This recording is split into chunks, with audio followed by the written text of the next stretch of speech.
दोस्तों आप लोग के लिए एक बहुत बड़ी खुशखबरी है कि आपका सीएचएसएल का न्यू फॉर्म आ गया है जिसको आप सभी लोग अप्लाई कर सकते हैं जो भी 12th पास कर लिए हैं। 3131 पद निकाला गया है, अलग अलग प्रकार के पद भी इसमें हैं और मात्र 100 रुपया देकर के आप इस फॉर्म को भर तो सकते हैं, लेकिन सैलरी आपको कम से कम 35 से 40 हजार रुपया का मिलेगा। उसके लिए क्या सभी डिटेल्स है, कैसे फॉर्म को अप्लाई करना है, क्या क्या सभी आपको यहाँ पे क्राइटेरिया फॉलो करना पड़ेगा, वो सभी चीज यहाँ पे लिखा हुआ है। आइए इसको हम समझाते हैं और आपका नौकरी के आपको करीब लेके जाते हैं। 12th अपेयरिंग वाले कैंडिडेट भी इस फॉर्म को आराम से भर सकते हैं, लेकिन उनका डेट जो दिया गया है आपका क्वालिफिकेशन का सर्टिफिकेट का, वो इसके अंदर में होना चाहिए। आपके सीएचएसएल 2025 की इस वैकेंसी में अलग अलग प्रकार के पद है, जैसे कि आप देख सकते हैं डीईओ ग्रेड ए का है, डीईओ है, जेएसए है, एलडीसी है। लेकिन अगर आपका स्ट्रीम जो है साइंस के साथ मैथमेटिक्स का है तो आपको ministry of culture and staff selection commission में काम करने का मौका मिल सकता है। इसका भी महत्व है।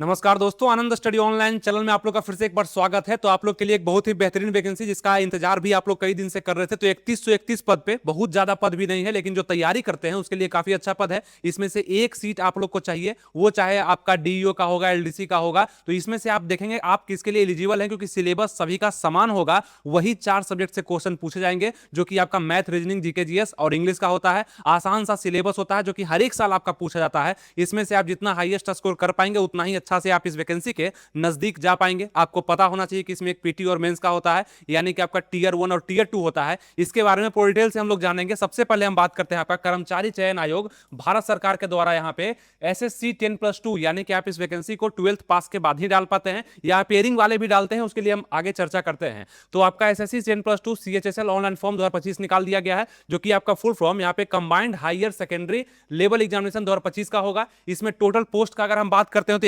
3131 सीट निकाला गया है, जिसमें आप आराम से अप्लाई कर सकते हैं, कोई दिक्कत नहीं है। ठीक है, इंपॉर्टेंट डेट्स का अगर बात करते हैं तो 23 जून से आपका फॉर्म अप्लाई होना शुरू हो चुका है। 23 जून ध्यान रखिएगा, 23 जून से, और 18 जुलाई तक ये अप्लाई होने वाला है। करीब करीब एक मंथ से ज्यादा को आपका यहाँ पे एक मंथ का समय दिया गया। ठीक है, 23 जून से 18 जुलाई तक अप्लाई करिएगा। और यहाँ पे last date for fee payment, यानी कि एक दिन एक्स्ट्रा दिया गया है। सबमिट करने का भी आपको समय दिया गया है 19 जुलाई 2025 तक। पेमेंट करके आप सबमिट कर देंगे, इस समय तक आपका फॉर्म सबमिट हो जाना चाहिए। ठीक है, इससे पहले ही आप लोग कर दीजिएगा। करेक्शन का भी डेट दिया गया है। अगर आप फॉर्म में कुछ गलती कर देते हैं, अपना नाम वगैरह गलती हो गया, फादर्स नेम या आपका आधार नंबर या कुछ भी फोटो सिग्नेचर, तो आपको 23 से 24 जुलाई मतलब 2 दिन का समय आपको उस फॉर्म को सही करने, यानी कि एडिट और करेक्शन के लिए दिया जा रहा है। तो ये ध्यान रखेंगे, इसका फायदा आपको जरूर उठाना है। कब से? तो 23 जुलाई से लेकर के 19 जुलाई तक आप इस फॉर्म को सबमिट कर देंगे, और अगर कुछ गलती हो गया तो 23 से 24 जुलाई के बीच में उसको सही भी कर लेंगे। और यहां पे कहा गया है कि टीयर 1 का एग्जाम डेट भी आपको बता दिया गया है। मतलब इसमें जो आप फॉर्म भरेंगे, इसके बाद सबसे पहला आपका रिटन एग्जाम ही लिया जाएगा, जो कि टीयर 1 के नाम से होता है। अब इसको आप पीटी भी बोल सकते हैं और सेकेंड एग्जाम को इसका मेंस भी आप बोल सकते हैं, कोई दिक्कत नहीं है। यहां पे इसको टीयर 1 और टीयर 2 के नाम से जानते हैं। टीयर 1 यानी कि कंप्यूटर बेस्ड आपका एग्जाम लिया जाएगा, है ना। आप ध्यान रखेंगे, आपका जो एग्जाम होगा वो कंप्यूटर बेस्ड होगा। ऑनलाइन एग्जाम आपका लिया जाएगा, जिसका समय 8 से 18 सितंबर बताया गया है। यानी कि आपका 8 से 18 सितंबर में आपका फर्स्ट एग्जाम हो जाएगा सीएचएसएल में। जो आप फॉर्म भरेंगे उसका एग्जाम ध्यान रखिएगा 8 से 18 सितंबर के बीच हो जाएगा। और सेकेंड एग्जाम का भी टाइमिंग बताया गया है, मतलब टीयर 2 का भी बताया गया है, जो कि आपका फरवरी मार्च में डिसाइड किया जाएगा, जब आपका पहला एग्जाम हो जाएगा। अगर आप इसमें पास कर जाएंगे, कट ऑफ में आ जाएंगे, तब जाकर के आपको सेकेंड एग्जाम यानी कि टीयर 2 में बैठने का मौका मिलेगा। तो अगर आप सीएचएसएल का फॉर्म भरते हैं, जिसको हम लोग पहले एलडीसी के नाम से भी जानते थे, अब तो कई सारे पद इसमें निकलते हैं। लोअर डिवीजन क्लर्क का काफी अच्छा सा पोस्ट होता है, तो इसमें बहुत सारे लोग अप्लाई करने वाले हैं। पूरे इंडिया से लोग अप्लाई करेंगे, तो आप लोग भी कर सकते हैं। आप लोग नए कैंडिडेट हैं, आप पहली बार एसएससी का शुरुआत किए हैं कि एसएससी में हम जॉब लेंगे, तो एसएससी में सिर्फ सीजीएल का ही जॉब अच्छा नहीं होता है, एलडीसी का भी जॉब काफी अच्छा होता है, डीईओ का भी जॉब काफी अच्छा होता है ना, डाटा एंट्री ऑपरेटर का। तो ये सब में आप जॉब ले सकते हैं, जिसमें आप मात्र 12th पास होंगे, आप फॉर्म को भर सकते हैं, और मात्र 100 रुपया ही लगेगा, जिसमें आप जनरल, ओबीसी और ईडब्ल्यू से कैंडिडेट हैं तब आपको लगने वाला है। तो आपको यहाँ पे हम बता दिए कि एग्जाम का भी यहाँ पे 8 से 18 सितंबर है, यानी कि आप जुलाई तक फॉर्म भर लेंगे, उसके बाद सितंबर में आपका एग्जाम ले लिया जाएगा। और एग्जाम आपका किस सिलेबस पर लिया जाएगा ये तो आपको हम बताए हैं कि जैसे आपका इंग्लिश सिलेबस में होगा, ठीक है, रीजनिंग सिलेबस में होगा, मैथ होगा और जीएस का पेपर होगा। और ये सभी पेपर आपके 25-25 क्वेश्चन के पूछे जाएंगे, ध्यान रखिएगा। ठीक है, हर एक सब्जेक्ट से 25 क्वेश्चन आना है। अब 25 में से कम आप, ऐसा नहीं कि सभी में 25-25 स्कोर करना है, ऐसा कुछ नहीं है। 3 सब्जेक्ट आप सिर्फ मजबूत कर लीजिए, वो चाहे आपका इंग्लिश होगा, रीजनिंग होगा, मैथ होगा, मजबूत कर लीजिए। इसमें कम से कम 22-22 स्कोर भी आप ले आए आए तो आपका रिजल्ट पक्का पीटी में हो जाएगा, यानी कि टीयर 1 में हो जाएगा, ध्यान रखिएगा। और ये सभी 4 सब्जेक्ट था ना आपका, ये सभी सब्जेक्ट के लिए 25 क्वेश्चन, मतलब कि आपका 100 क्वेश्चन आपके एग्जाम में पूछा जाना है, और प्रत्येक क्वेश्चन 2 नंबर का होगा, तो 200 मार्क्स का आपका सिलेबस हो जाएगा। ठीक है, यहाँ पे ध्यान रखिएगा, यहाँ पे 1.4 का निगेटिव मार्किंग भी आपको मिल जाता है 25 का, तो यहाँ ये भी देख लेंगे। और इसके लिए 1 घंटा का आपको समय भी दिया जाएगा एग्जाम में, और एग्जाम आपका ऑनलाइन लिया जाएगा, ये भी बता दिए। आपका दोनों एग्जाम, वो आपका टीयर 1 हो चाहे टीयर 2 हो, आपका कंप्यूटर बेस्ड टेस्ट ही लिया जाएगा। ठीक है, बाकी अगर बात कर लें फी का, तो 100 रुपया लगने वाला है आपका, किसका, जनरल का, ईडब्ल्यूएस का, और ओबीसी के जितने भी कैटेगरी होंगे पूरे भारत में, उन सभी को 100 रुपया लगेगा यहाँ पे। और बाकी आपका SC ST या फीमेल हैं आप लोग, तो यहाँ पे आपको 0 रुपया लगने वाला है, कोई रुपया नहीं देना है। और PH कैंडिडेट हैं आप लोग, तो यहाँ पे आपका 0 रुपया लगने वाला है। ध्यान रखना है कि SC ST आप हैं, मेल या फीमेल ऑल भी कैटेगरी है, तो आप लोग को कोई भी रुपया नहीं देना है, बस जनरल OBC ईडब्ल्यूएस वालों को ही 100 रुपया लगने वाला है इस फॉर्म को भरने के लिए।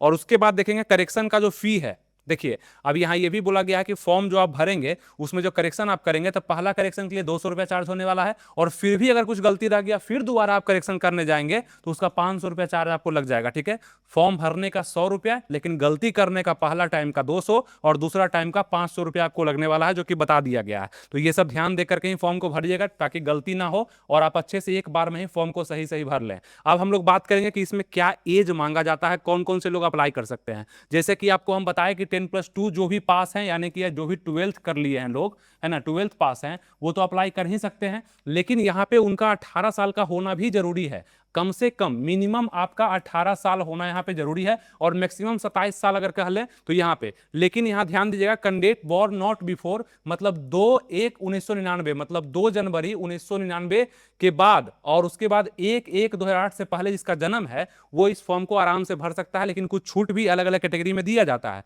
जो कि हम आगे बात करते हैं। तो ध्यान रखिएगा, 18 से लेकर 27 साल तक उम्र इसमें दिया गया है।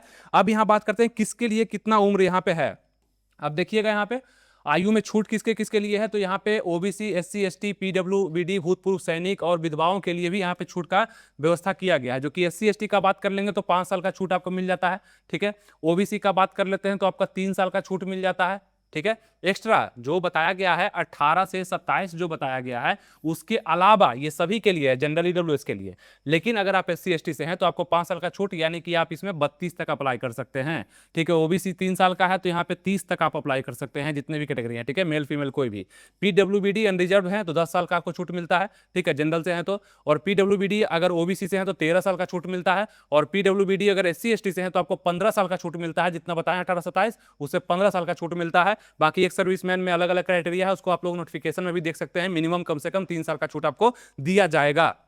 और यहाँ डाइवोर्स वोमेन है या विडो है, विधवा है, तो उसको 35 साल तक का छूट है। और यहाँ पे window divorce women SC ST से है तो 40 साल तक का छूट है। मतलब इस क्राइटेरिया में जो भी था आपको हम बता दिए। आप अगर इस वीडियो को अच्छे से देख लेते हैं तो इस फॉर्म को भरने में आपको कोई दिक्कत नहीं होने वाला है। कौन कौन भर सकते हैं, अगर आपके कोई सहयोगी आपके मित्र भी भरना चाहते हैं तो उसको शेयर कर दीजिएगा वीडियो। और उसके बाद आता है आप तैयारी का बात की, हम तैयारी कैसे करेंगे। आपको तो पता है अब बहुत बड़ा बड़ा क्लास कोचिंग खुल जाएगा कि हम CHSL में पूरा फर्स्ट रैंक आपको दिला देंगे, लेकिन ऐसा कुछ होने वाला नहीं है। वहां पे काम आएगा आपका पर्सनल, आप जो खुद सेल्फ स्टडी करेंगे, वही कि आप 4 सब्जेक्ट में कैसे आप अच्छे से पढ़ करके कम से कम 3 सब्जेक्ट को अपना बनाते हैं, उसको एक सब्जेक्ट में तुक्का भी लगाते हैं, फिर भी आपका रिजल्ट कम से कम टीयर 1 में तो हो ही जाना है। और टीयर 2 का सिलेबस भी लगभग सेम है, बस उसमें कंप्यूटर का नॉलेज खोजता है। ठीक है, तो ये चीज आपको देखना होगा। बहुत बड़ा कोचिंग क्लास में फंसना नहीं है। सभी लोग अपना अपना बैच ला दिया है, मेरा एडमिशन करा लीजिए, मेरा 500 है, मेरा 1000 है, मेरा 200 है, ऐसा कहीं नहीं फंसना है। आपको सेल्फ स्टडी पे ध्यान देना है। और जिस पोर्शन में आपका कमजोरी है, अगर आपको लगता है कि मेरा मैथ कमजोर है, तो आप मैथ का क्लास कहीं पर स्पेशल पकड़ लीजिए, वो ज्यादा सही रहेगा। ठीक है, इसके मुताबिक कि आप पूरा कोर्स ही किसी का बाइक कर रहे हैं, तो ये चीज सही नहीं होगा। ये चीज आपको भी पता है, इसलिए ज्यादा कहीं नहीं जाना है, ज्यादा अच्छा के चक्कर में नहीं पड़ना, क्योंकि बहुत बड़ी भीड़ जाएगी। लेकिन आप अगर यहां तक वीडियो को देखें तो मेरा ये मतलब बनता है कि आपको सही चीज बताएं कि सेल्फ स्टडी आपको आगे पहुंचाएगा। और जिस सब्जेक्ट में आपको दिक्कत आ रहा है, जैसे कि GS के पेपर में आपको दिक्कत है, तो बस GS का क्लास पकड़िए ताकि उसमें ज्यादा समय दे पाइए। और बाकी 3 सब्जेक्ट जो रिमेनिंग है उसको सेल्फ स्टडी के दम पर आप कंप्लीट करिए। ये चीज ही आपको CHSL में नौकरी को दिलाएगा। ठीक है, कोई कोर्स बेचना नहीं, कोई कुछ नहीं, सही चीज आपको हम बता दिए, ये कोई नहीं बताएगा। इसके लिए आप क्या करेंगे, इस वीडियो को थोड़ा शेयर कर देंगे और लाइक भी इस वीडियो को कर दीजिएगा, ताकि मोटिवेशन मिलते रहे और आपके करीब हम आते रहें। ठीक है, अच्छा कंटेंट लेके और अच्छे वैकेंसीज को बताते रहें, और उसके लिए क्या क्या जरूरी है वो सभी चीज आपको हम अच्छे से बताएं। ठीक है, अब ये चीज आप समझ गए, एज का क्राइटेरिया यहाँ पे आप समझ गए। अब आगे हम लोग बढ़ते हैं यहाँ पे कि पे स्केल वगैरह कितना फीस में लगता है, यानी कि कितना पेमेंट आपको मिलेगा पर है ना, मंथ कितना मिलेगा, तो कम से कम ये मान करके चलिए आपका ऑफिस का जॉब है, फिजिकल जॉब तो है नहीं, कोई भी दौड़, कोई भी हाइट लंबाई कूद इसमें नहीं लिया जा रहा है, ये आपका ऑफिस टेबल का जॉब होगा और इसमें आपको नहीं कुछ भी तो कम से कम 35,000 का सैलरी प्लस ही आपको दिया जाएगा। ठीक है, अच्छा सा काम, कंप्यूटर पे एलडीसी का लोअर डिवीजन क्लर्क का काम होता है, कंप्यूटर पे काम करना होगा, टाइपिंग वगैरह का काम होगा, उसके लिए आपको 35,000 प्लस, क्योंकि एसएससी का जॉब है, अच्छा जॉब है ना, 12th लेवल पर सबसे बेहतरीन जॉब इसको हम मान सकते हैं। अब यहाँ बात कर लेते हैं आपके पद का, तो लोअर डिवीजन क्लर्क यानी कि एलडीसी का पद जो कि आपका एसएससी के थ्रू आता है। देखिए एसएससी के थ्रू एक सीजीएल भी आता है, ठीक है, अब इसमें कई सारे पद होते हैं, इनकम टैक्स ऑफिसर हो गया, मतलब बहुत सारे पद होते हैं सीजीएल के थ्रू जो कि हायर हो जाता है, ग्रेजुएशन के बाद हो पाता है। अब यहाँ पे 12th के बाद आपका एलडीसी का है ना, जूनियर सेक्रेटरीट असिस्टेंट जो कि जेएसए का पद हो गया, इस दोनों का पे लेवल अगर हम बात करें तो ये लेवल 2 का जॉब है, लेवल 2 का जॉब है। इसका अगर सैलरी का बात कर लें तो 19,900 से 63,200 तक का यहाँ पे स्केल रखा जाता है, जिसमें आपको बताया कि लगभग 35,000 प्लस आपका सैलरी हो जाएगा, कोई दिक्कत नहीं है, आराम से आप इतना कमा सकते हैं। फिर दूसरा बात कर लें डाटा एंट्री ऑपरेटर का जो कि डीओ का है, पे लेवल इसका है 4 का ये जॉब है, पे लेवल इसका 4 है, 25,500 से थोड़ा सा अच्छा ये जॉब होता है आपका, आप देख भी पा रहे होंगे, इसका लेवल 2 है, इसका लेवल 4 है ना, इसका 25,500 से लेकर के 81,100 तक का आपका पे लेवल का है। और इसी पद के लिए आप यहाँ पे 2 लेवल भी देख सकते हैं, लेवल 5 का भी एक है जहाँ पे अलग काम आपको दिया जाएगा, वहाँ 29,200 से 92,300 तक का पे स्केल है, इसमें काफी ज्यादा सैलरी, मतलब करीब करीब 43,000 से ज्यादा सैलरी आपको दिया जाएगा, तो ये चीज आपका डीईओ में मिलेगा। फिर data entry operator grade A में देखेंगे यहाँ पे 25,500 से 81,100 जो कि यही वाला है, तो ये चीज आप समझ पाए जो कि आपका अलग अलग प्रकार का पोस्ट है, उसका पे स्केल क्या है, इसी से आप अंदाजा लगा सकते हैं कि कौन सा जॉब अच्छा है पैसे के मामले में और काम के मामले में भी, क्योंकि यहाँ पे लेवल 2 का जॉब था ये, और यहाँ पे ये आपका लेवल 4 का जॉब हो जाता है। ठीक है, इसमें आप चुन सकते हैं कि आप किसके लायक हैं। अब आगे बात करते हैं क्वालिफिकेशन का, मतलब कि आपका कितना पढ़ा लिखा होना जरूरी है और क्या क्या चीज आपको चाहिए ताकि आप इस फॉर्म को अच्छे से भरें। देखिए आपका एसेंशियल एजुकेशनल क्वालिफिकेशन जो है वो आपका 1/1/2026 से लिया जा रहा है, ठीक है, एज भी काउंट आपका 1/1/2026 से, तो ये चीज आप देखेंगे। डाटा एंट्री ऑपरेटर के लिए डीओ ग्रेड ए के लिए ministry of consumer affairs, food and public distribution, ministry of culture and staff selection commission के लिए आपका 12th पास होना जरूरी है। लेकिन अगर 12th पास होने के साथ साथ आपका स्ट्रीम साइंस का है और उसमें आप मैथमेटिक्स लिए हैं तो आप इसमें दे दिए जाएंगे, यानी कि आपका ये सेक्शन मिल जाएगा आपको, काफी अच्छा होगा। ठीक है, यहाँ पे। और अगर आपका एलडीसी पोस्ट के लिए भरे हैं, जेएसए के लिए, डीओ ग्रेड ए के लिए भरे हैं, और अगर आप सिर्फ 12th पास है, मतलब कोई भी आपका यहाँ पे स्टैंडर्ड होगा, यानी कि आपका कोई भी स्ट्रीम होगा, तो यहाँ पे आप लोग को ये छोड़ करके बाकी जो भी यहाँ पे काम होता है एलडीसी का, जेएसए का, डीओ का, अलग अलग डिपार्टमेंट में आपको दिया जाएगा, जो ज्यादा यहाँ पे मतलब लोग होंगे। ठीक है, ये बहुत कम लोग होंगे जिनका स्ट्रीम साइंस का होगा और यहाँ पे मैथमेटिक्स लिए होंगे, तो ये चीज भी आप ध्यान रखेंगे। मतलब अगर आप 12th पास हैं तो आप भर तो सकते हैं, लेकिन स्ट्रीमिंग का भी फायदा आपको मिल जाएगा जो भी आपका स्ट्रीम होने वाला है। ठीक है, उसके बाद आगे बढ़ते हैं हम यहाँ पे कि the candidate should be 12th pass, यानी कि यहाँ पे कहा गया है the candidate who have appeared in their 12th standard और equivalent examination can also apply, मतलब जो अपीयरिंग वाले हैं वो भी भर सकते हैं, लेकिन उनका जो एसेंशियल क्वालिफिकेशन है, जो 12th का आपका मार्कशीट या सर्टिफिकेट है, वो 1/1/2026 के पहले अगर आ जाएगा तब आप इसको भर सकते हैं, कोई दिक्कत आपको नहीं होने वाला। ठीक है, तो आप ये ध्यान दें कि इससे पहले आपका सर्टिफिकेट आएगा या नहीं आएगा वो आप चेक कर लेंगे। उसके बाद अगर हम बात कर ले, यहाँ पे टोल फ्री नंबर भी आपका दिया गया, अगर फॉर्म भरने से लेकर के किसी भी असुविधा का सामना आपको करना पड़ता है तो आप इस नंबर पे कॉल करके जानकारी ले सकते हैं, जो कि टोल फ्री नंबर है, हेल्पलाइन नंबर दिया गया है आप लोग के लिए। ठीक है, ये चीज किसी भी तरह का आपको अगर दिक्कत आ रहा है फॉर्म भरने से लेकर के कुछ जानने तक में, तो आप इस आराम से इसको भर सकते हैं। बाकी आपको एक काम और लास्ट में कर लेना चाहिए कि हमारा टेलीग्राम ग्रुप है, ठीक है, फ्री का है, उससे जुड़ जाइएगा, वहाँ पे भी बहुत सारा कंटेंट हम शेयर कर देते हैं, जो इंपॉर्टेंट सूचना होता है वहाँ पे भेज देते हैं, ताकि वहाँ पे आप हमसे बातचीत भी कर सकते हैं। कैसे ज्वाइन करेंगे, तो आनंद स्टडी ऑनलाइन आप टेलीग्राम पे सर्च करिए, अपने टेलीग्राम को ओपन करिए और उसके सर्च बटन पे जाकर के सर्च करिए आनंद स्टडी ऑनलाइन, आपको हमारा चैनल दिख जाएगा, उसको आप ज्वाइन कर सकते हैं फ्री में और आप अपडेट रह सकते हैं, कोई दिक्कत नहीं है, वहाँ पे आप हमसे बातचीत भी कर सकते हैं। उम्मीद करते हैं जो भी सीएचएसएल के बारे में आपको हम बताने का प्रयास किए, इसके फॉर्म के बारे में, लेटेस्ट फॉर्म के बारे में आपको समझ में आ चुका होगा। तो इस वीडियो को लाइक शेयर सब्सक्राइब करना मत भूलिएगा, ताकि आपको नेक्स्ट वीडियो सबसे पहले आपके पास पहुंच सके। ठीक है, और डेट आप याद रखिएगा, इसी बीच में आप फॉर्म को भरेंगे और अपने सिलेबस पर आप अच्छे से तैयारी भी करेंगे। सिलेबस तैयार करना बहुत जरूरी है, यानी कि वो सिलेबस ही ऐसा चीज है जो कि आपको आगे पहुंचाएगा टीयर 1 से लेकर के टीयर 2 में, और उसके बाद अंतिम मेरिट लिस्ट भी आपका जारी किया जाएगा, जो कि आपके पढ़ाई के दम पर ही होगा। वो आपका जीके जीएस, मैथ, रीजनिंग और इंग्लिश का होगा। इस सब पर मजबूती बनाइए, खुद सेल्फ स्टडी करिए, जो सब्जेक्ट कमजोर है उसका क्लास आप पकड़ सकते हैं कहीं भी। उम्मीद करते हैं आपको सब चीज समझ में आ चुका होगा। मिलेंगे आपसे नेक्स्ट वीडियो में, तब तक पढ़ाई को जारी रखिए, कोई कंफ्यूजन नीचे कमेंट कर सकते हैं। थैंक यू, जय हिंद।